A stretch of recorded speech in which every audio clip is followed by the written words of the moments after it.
Bonjour à tous. Alors aujourd'hui nous allons parler pour une deuxième vidéo de Pluton.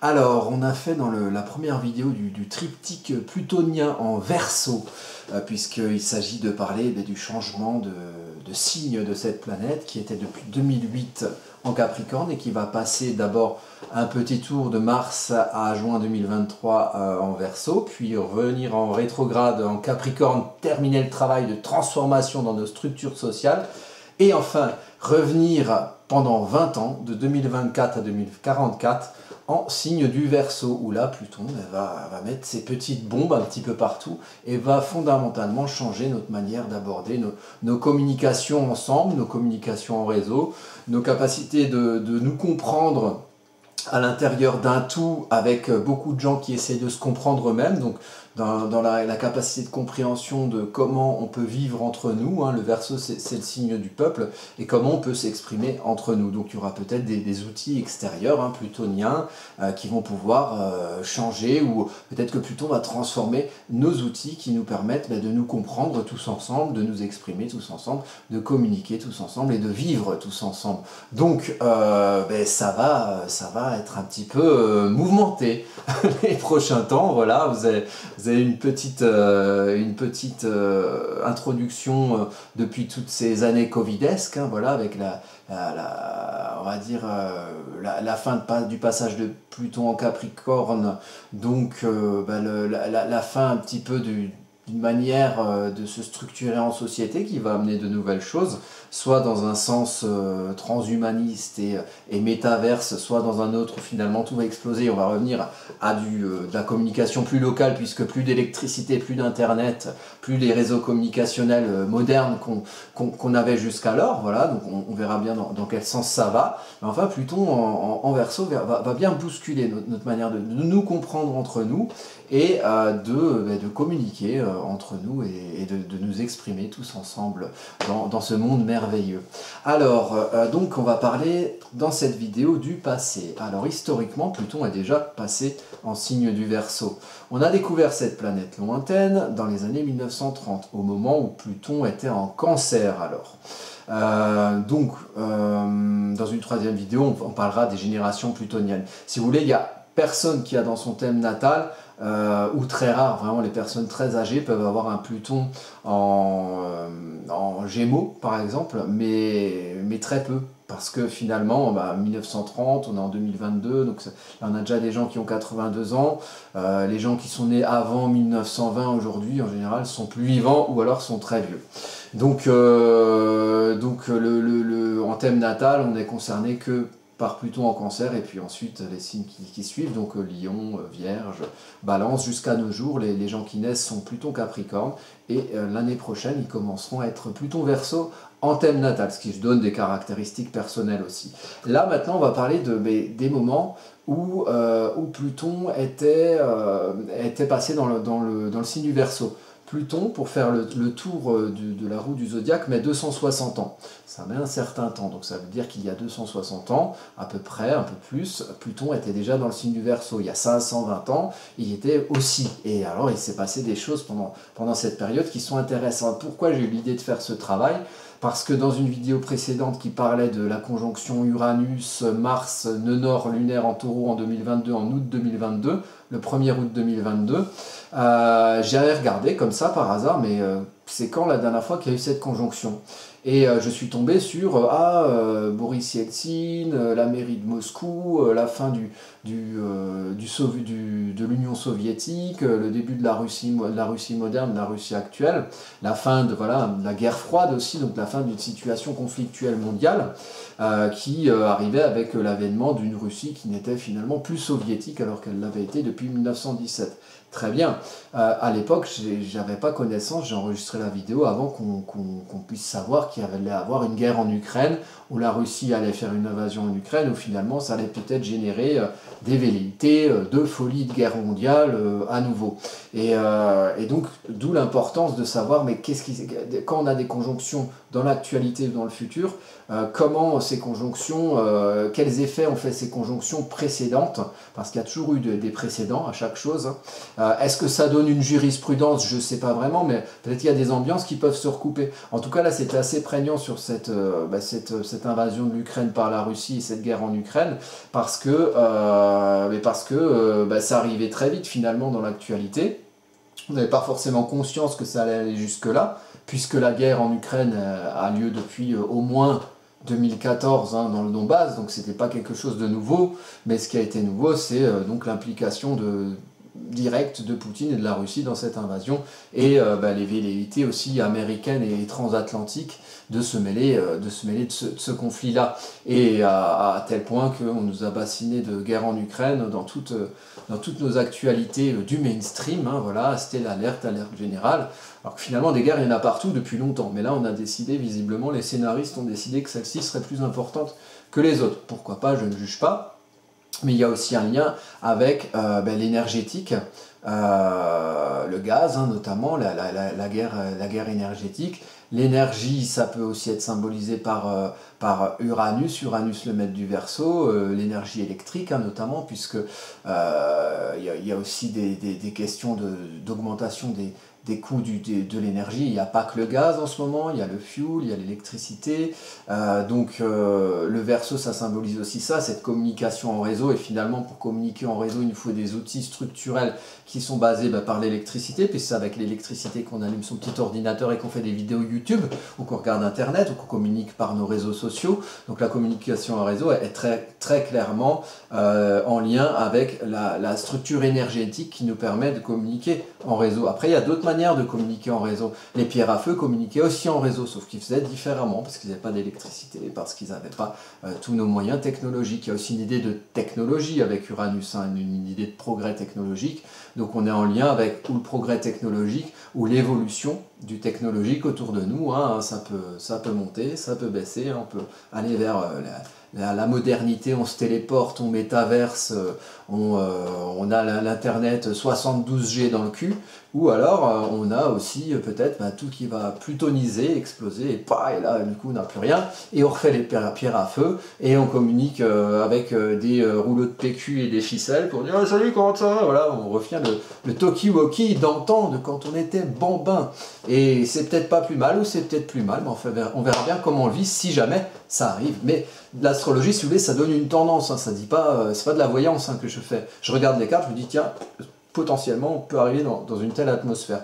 Là en ce moment, prochainement, on va arriver dans l'atmosphère du Pluton en Verseau, donc il va un petit peu déstructurer toutes nos structures communicationnelles, nos façons de vivre, nous exprimer, de nous comprendre tous ensemble.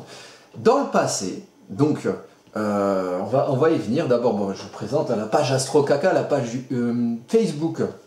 Donc, alors je me suis laissé entendre dire que si jamais vous likez cette page en mettant un j'aime dessus, vous allez sur AstroCaca, vous mettez j'aime dessus, il se pourrait que ça vous apporte bonne joie et bonne fécondité. Mais rien n'est moins sûr, ça vaut le coup de tenter. Donc je vous invite à liker cette page et vous pourrez suivre toutes mes actualités qui sont des plus trépidantes et des plus qui aspireront à beaucoup de bonheur pour vous, je l'espère. Voilà, donc on en vient à cette vidéo, après cet instant publicitaire. Donc on a donc Pluton. Pluton, jolie planète, lointaine, le sous-jacent, le lointain, l'invisible, là où Pluton passe, tout trépasse, mais lentement. Donc on ne le voit pas forcément directement, en fait c'est bien de faire un bilan. J'ai une vidéo Pluton en Capricorne, 2008-2022, qui fait un peu le bilan de tout ce que Pluton aurait pu influencer à transformer dans nos structures sociales, et il y a bien des choses entre 2008 et 2022, donc ça fait un petit peu le bilan. Pluton, on se rend compte que ça agit parfois plutôt après que pendant que ça agit, puisque ça agit lentement, et c'est comme quand vous passez tous les jours avec un gamin, vous ne le voyez pas grandir, mais quelqu'un qui le voit tous les ans, il va dire « Oh là là, il a grandi, machin, il a changé de tête, il a un gros pif ». Et là, du coup, ça permet d'avoir un recul. Si on passe toutes ces journées avec son enfant, son petit Pluton, eh ben, voilà, il grandit au fur et à mesure et on ne voit pas forcément, quand il creuse le sol sous nos pieds, c'est pas quelque chose qui arrive brutalement, Pluton. S'il se conjoint à Uranus, comme ce sera le cas à partir de 2026, en aspect trigone, là, du coup, peut-être que d'un coup, pouf, ça peut tomber. Pluton creuse, et puis Uranus, il enlève la petite miette nécessaire à ce que l'inéluctable arrive sur nous de manière soudaine. Donc, moi, j'ai regardé, quand Pluton, alors je vais mettre mes petites lunettes parce que sinon j'y vois que dalle, hein, 40 ans quand tu nous tiens. Alors, Pluton est entré en Verseau le 27 janvier 1778. La dernière fois, puisqu'il fait le tour en 260 ans. Et il est sorti du Verseau le 27 décembre 1798. Tiens, qu'est-ce qui a bien pu se passer entre 1778 et 1798? Ah là là là là. Donc 1778, on a déjà le début de l'État américain. 1777, 78, Jefferson, Washington, tous les machins en tonnes. Ils ont créé les États-Unis, État qui au départ était un État américain colonisé par l'Angleterre, où d'abord c'était les Indiens qui habitaient par là-bas. Il y a aussi un lien dans la précédente encore, il y a 520 ans, période de Pluton, qui a été le début de l'ère plutonien précédent, avant celui de 1778, c'était la chute de l'Empire Inca, par exemple. Il y a un lien avec la colonisation de l'Amérique. Il y a un vrai lien avec l'Amérique dans ce Pluton qui arrive en Verseau. Il se trouve que l'Amérique domine un peu le monde depuis quelque temps. Donc il y a un vrai lien avec la puissance aussi de la communication, des structures de communication mondiales. Hein, voilà. Normalement, Pluton, ça transforme dans le sens où ça détruit tout et ça recommence. Donc, est-ce que c'est ça qui va tout détruire? Est-ce que c'est cet état, cette structure communicationnelle à l'américaine, à la nouvelle ordre mondiale qui va tout détruire pour tout reconstruire à sa sauce? Ou est-ce que c'est elle-même cette structure qui va être détruite complètement et qu'il y a une autre sauce qui arrive et qui reconstruise un peu les structures communicationnelles? Je ne sais pas.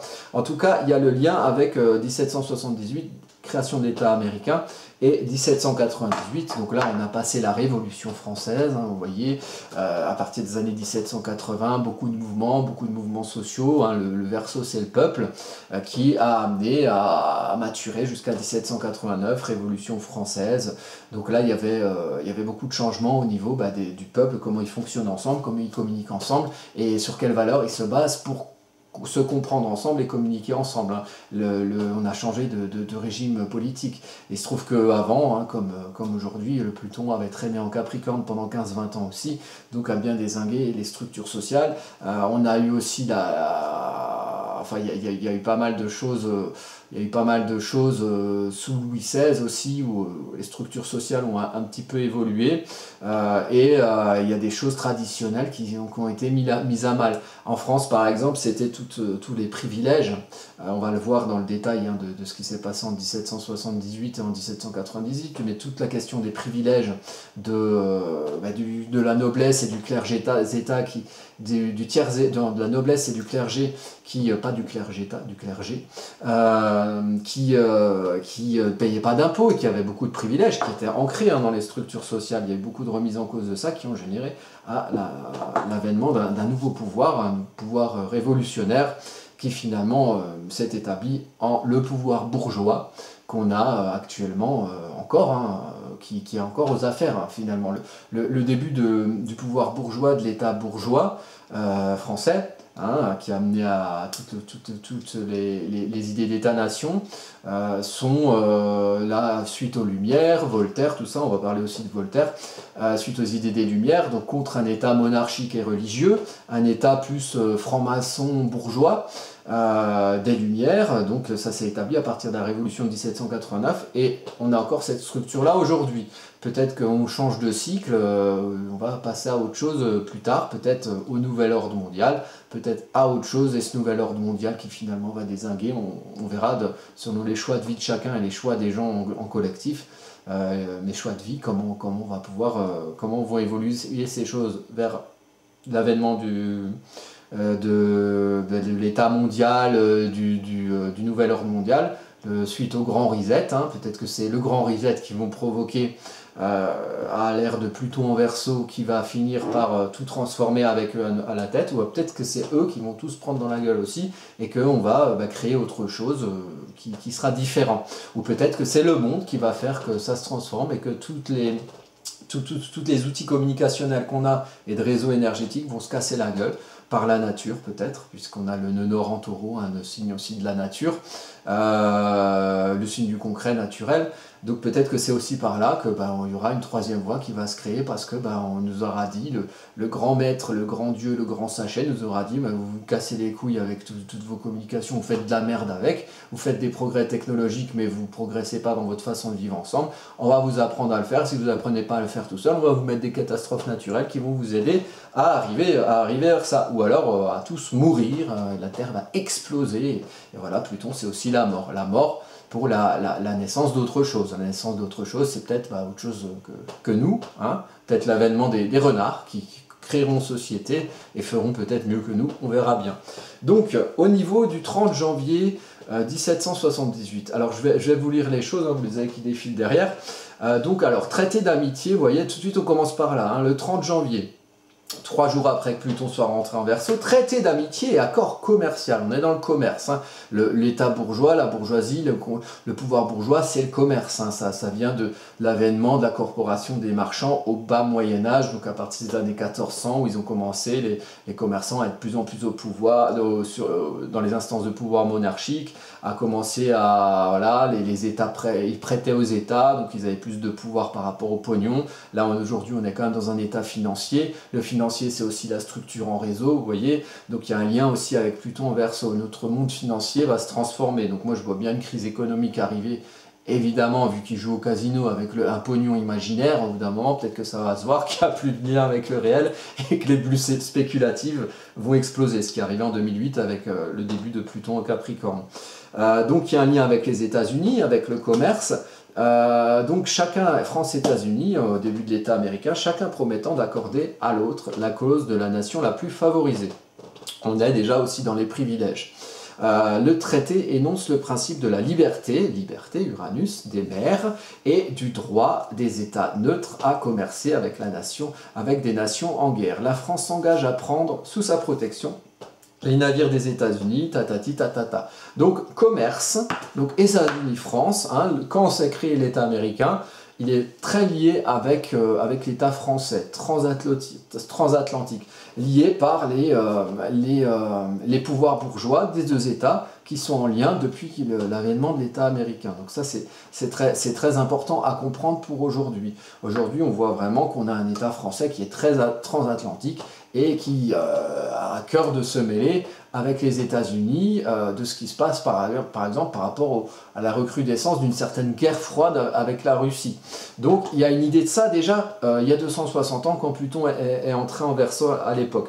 Le 6 février, donc second traité des États-Unis, alliance défensive, attention là on parle de l'OTAN, mais sauf que c'est 260 ans avant, alliance défensive au cas où une guerre éclaterait entre la France et l'Angleterre, aucune des deux parties ne pourra conclure de paix ou de trêve avec la Grande-Bretagne sans avoir au préalable obtenu consentement de l'autre. Donc en gros ils sont liés, si jamais il y a un des États qui entre en guerre contre les États-Unis ont été indépendants par rapport à l'Angleterre à l'époque, qui était le colon, il y a aussi tout l'esprit de colonisation, colonisation du monde, peut-être colonisation du monde aujourd'hui par les États-Unis de manière différente qu'à l'époque, qui peut-être plus par leur structure communicationnelle qui règne sur le monde et qui partage ses valeurs et qui peut-être impose ses valeurs au monde, hein, impose la démocratie, les régimes démocratiques, ça c'est le nom qu'on met devant pour dire bon ben voilà, influence américaine sur le monde entier et tous ceux qui résistent, eh ben on va les faire chier quelque part. Donc là il y a la Russie en ce moment,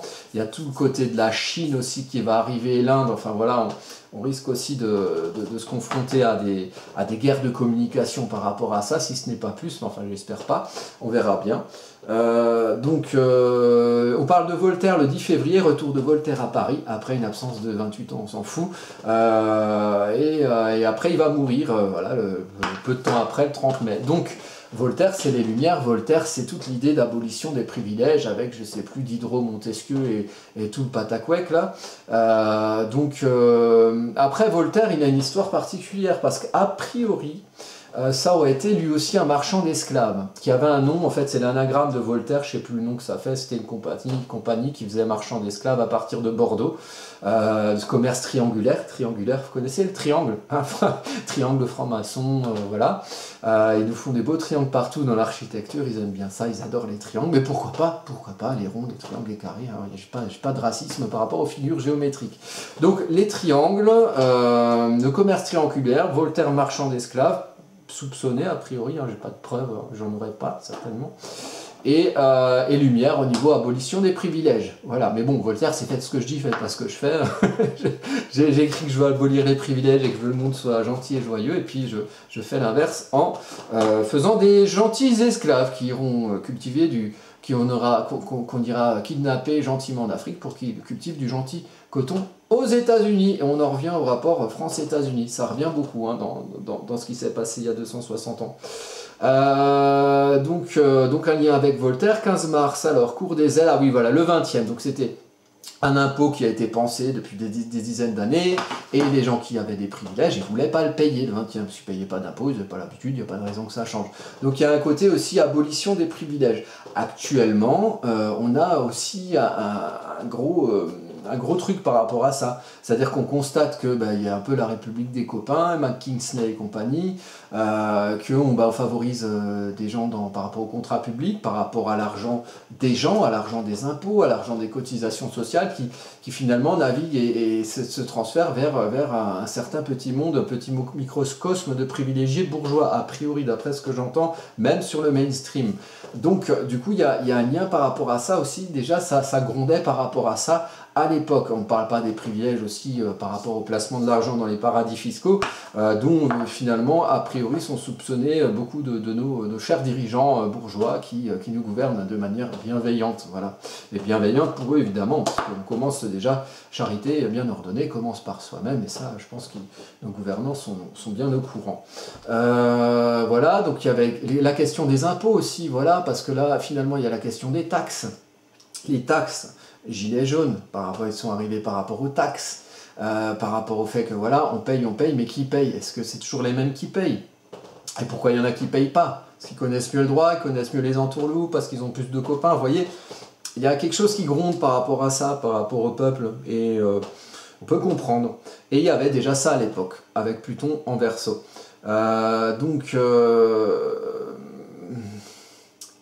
Alors voilà, et puis ensuite, ils ont changé ça trop tard, en 1787, devant la faillite de la monarchie, il a décidé, faillite, la dette, vous voyez, la dette, encore le financier, la dette, les crises financières, on est toujours là-dedans, il a été décidé, voilà, d'exempter, d'enlever ceux qui ont été exemptés d'impôts, mais c'était trop tard, là déjà, les gens étaient passés à autre chose, et puis la monarchie s'est fait dézinguer la gueule ensuite. Ensuite, je regarde ce qui peut être intéressant. Voilà. 22 septembre, vendange précoce. Hein. Il a fait très chaud. Il a fait très chaud le premier été de Pluton en Verseau. Alors je sais pas si là on est encore en Pluton en Capricorne, mais cet été, je pense qu'il va faire très chaud avec Uranus-Mars. Donc pour le vin, ça peut être pas mal, mais il y a une crise de surproduction et du coup, les prix ont baissé, il y a une petite crise économique par rapport à ça. Donc voilà, peut-être on en revient aussi à ces idées de crise économique. On arrive au 27 décembre 1798, quand Pluton a fini son passage en Verseau. J'ai trouvé sur internet, voilà, un petit article, nouvelle du 27 décembre 1798. Alors je me dis, bon, ça peut être symboliquement, je l'ai lu, je me suis dit, pourquoi pas, peut-être que finalement je vais trouver des mots qui vont un peu coller, qui vont un peu faire avoir de l'écho par rapport à l'actualité. Alors, je vous lis l'article. 8 individus ont été exécutés le 24 dans Paris pour vol et assassinat. Ils s'insinuaient dans les maisons sous divers prétextes et tuaient ceux qu'ils y trouvaient. Quelques parties de département de la Manche, tatati tatata, là, le nommé Vossuit cuisiné, on s'en fout. Un noyau de rebelles s'est formé dans la commune de Bidule, machin, nanana. Le jugement qui avait condamné Bidule, bon bref. Ça twist, il y a du brigandage, c'est le bordel, il n'y a plus trop de structure étatique. Et du coup, il y a de la violence. Du coup, il y a moins d'état de droit, bon, même si aujourd'hui, il y en a déjà moins dans nos structures actuelles. Mais c'est encore rangé, les gens ne font pas n'importe quoi. Voilà le danger de Pluton qui a fini sa course en Capricorne et qui commence sa course en Verseau et qui va la finir en Verseau. C'est qu'à un moment donné, il n'y a plus d'ordonnancement collectif. La structure en réseau a été dézinguée. Donc les gens font n'importe quoi et c'est le monde de Mad Max. Voilà. Tout le monde, la loi du plus fort, machin. Si on fait n'importe quoi, c'est ça. Alors, peut-être peut-on tirer les leçons du passé et essayer de arriver à se structurer sans avoir un papa-maman qui nous dit quoi faire.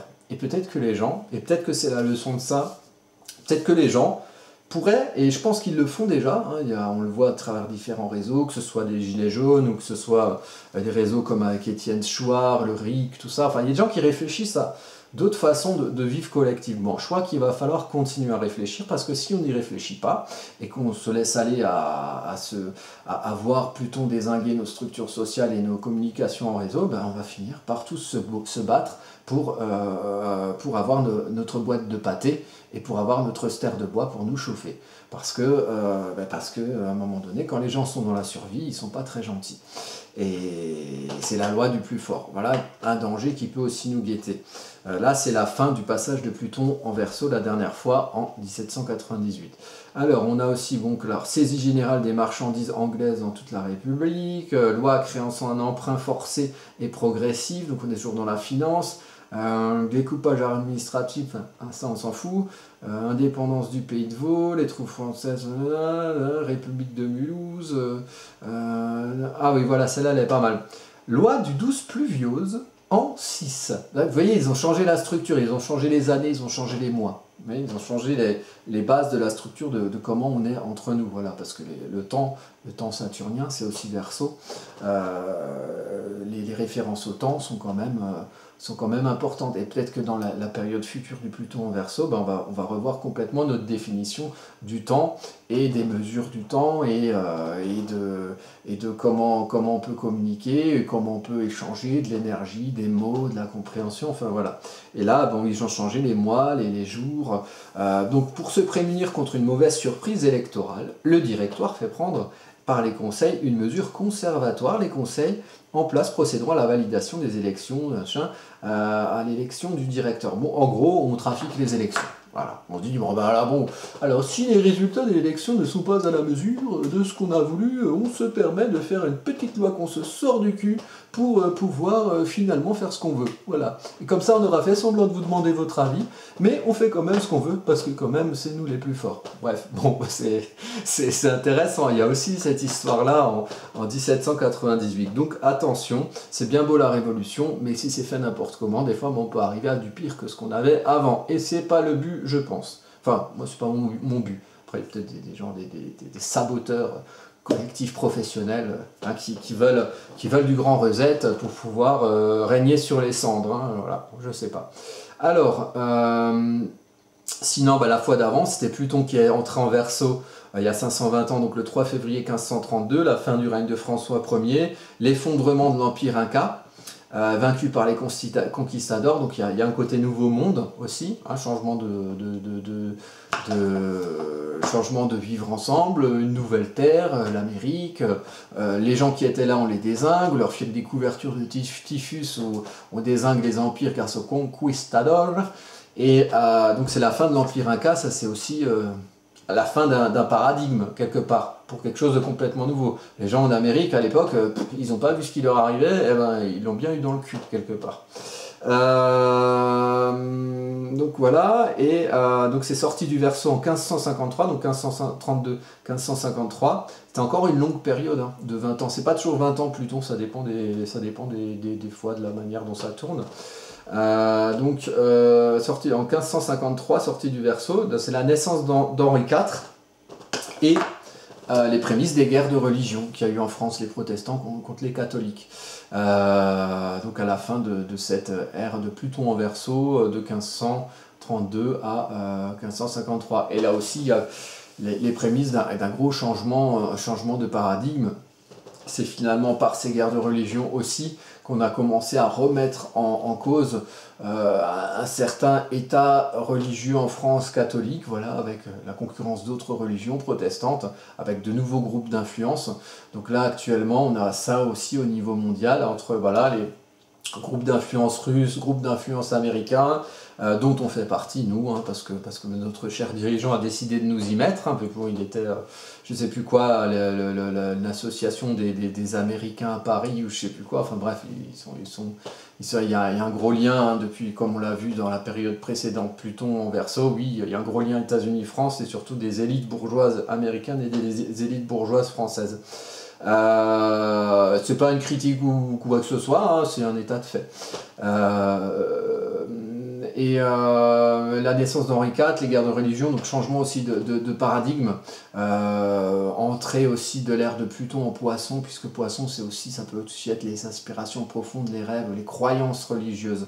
Les institutions religieuses, ça va plus être du Sagittaire, du Jupiter qui ordonnance les lois, mais les croyances religieuses profondes, de pourquoi on croit, la foi, ça peut aussi être symbolisé par le Poisson, parce qu'il faut savoir que quand c'est normal, le Pluton sort du Verseau, il rentre en Poisson. Donc là, il déstructure aussi les croyances, les rêves, il détruit le fond de nos océans, donc on croyait qu'on naviguait dans des eaux connues, puis finalement non, tout change, l'eau change de couleur, les rêves changent de couleur, les aspirations profondes sont complètement bousculées, la vie intérieure aussi, donc là, fiez-vous par exemple à ce qu'on dit sur l'introspection nécessaire et commune, collective, grâce à Pars, Neptune, Jupiter en conjonction, en Poisson, les 2 mètres du Poisson en Poisson, le 12 avril, là on est le 16 avril actuellement quand j'enregistre cette vidéo, donc on est encore en plein dedans. Il y a vraiment des gens qui sont complètement dans leur introspection, qui ont même du mal à communiquer, parce que surtout les gens qui sont soleil en Poisson par exemple, ou qui ont beaucoup de poissons dans leur thème, c'est compliqué parce que le ciel leur indique de plonger dans leur vie intérieure et de comprendre ce qui s'y trouve, et de voir la différence entre ce qu'ils ont profondément en eux, leurs émotions profondes, leurs aspirations profondes, et finalement ce qu'ils vivent à l'extérieur. Et il y a un côté de ça dans le collectif quand on passe du Pluton en Verseau, qui a bien déséquilibré nos manières de communiquer, et après on communique, c'est le mental, c'est communication de soi, rationnelle par rapport à l'extérieur, et après là Pluton, il rentre carrément en nous, et là il peut nous faire complètement exploser, et il y a vraiment une gestation du bilan de ce qu'on peut faire, de qui on est et de ce qu'on a fait, et de la correspondance entre nos idéaux et la vie extérieure qui peut être complètement bousculée. Donc c'est une gestation qui est mouvementée sur toute la longueur d'une gestation plutonienne qui peut durer 15-20 ans. Donc ça c'est quand même à signaler. Voilà, donc Pluton, ça c'était par rapport au passé. Donc gros lien entre l'Amérique-France quand même. Il y a de gros liens entre le côté des privilèges, donc peut-être des transformations par rapport aux privilèges de certains, évidemment transformations par rapport à nos structures communicationnelles et nos manières de penser le monde, peut-être que ça va complètement changer, voilà, et puis voilà, c'est le moment où il y a eu beaucoup de création de nouveautés, création de nouvelles structures de communication en réseau à l'époque, et puis certainement ça va arriver là dans nos prochaines années. C'est là entre le Capricorne et le Verseau, on passe des structures sociales qui se sont plutonisées, qui se sont dézinguées, au commencement de notre manière de percevoir, de comprendre le monde qui va complètement évoluer. Alors ça évolue toujours avec le temps, mais là ça va vraiment être axé sur toute la communication, tout ce qu'on fait de nos communications, tout ce qu'on comprend les uns des autres. Voilà. Donc je vous laisse là-dessus, réfléchissez-y, voyez comment ça a de l'écho dans vos vies ou dans vos vies collectives ou dans ce que vous comprenez du monde. Allez voir un petit peu dans tous les réseaux communicationnels ce que vous pouvez y trouver, parce que bon, si vous vous cantonnez si vous vous cantonnez aux complotistes de bidule, ou si vous vous cantonnez au mainstream qui n'est pas moins complotiste mais dans un autre sens, vous risquez d'avoir des informations partielles et de ne pas avoir une moitié de la vérité. Donc, ou pas du tout la vérité. Donc essayez de bien comprendre les choses à votre sauce, parce qu'on est quand même dans l'énergie du Verseau. Le Verseau, c'est aussi se sentir particulier parmi les autres et de faire le lien entre les dures réalités et ce à quoi on aspire rationnellement. Voilà, donc je vous donne rendez-vous pour une prochaine vidéo. Et la troisième vidéo sur le Verseau, sur Pluton, on parlera des générations plutoniennes, donc selon qu'on est né dans les années 1930, Pluton en Cancer, en thème natal, ou dans les années 1980-70, Pluton en Balance, ou dans les années 1990, Pluton en Scorpion. Enfin voilà, c'est des choses qui collectivement changent notre façon aussi d'appréhender le monde et qui amènent chacun aux alentours de la vingtaine, de la quarantaine, à avoir des transformations, à vivre des transformations collectives entre comment on s'est construit de 0 à 20 ans et à 20 ans, tac, qu'est-ce qui a changé et qu'est-ce qui a été transformé pour nous. Voilà, je vous dis à bientôt pour une prochaine vidéo.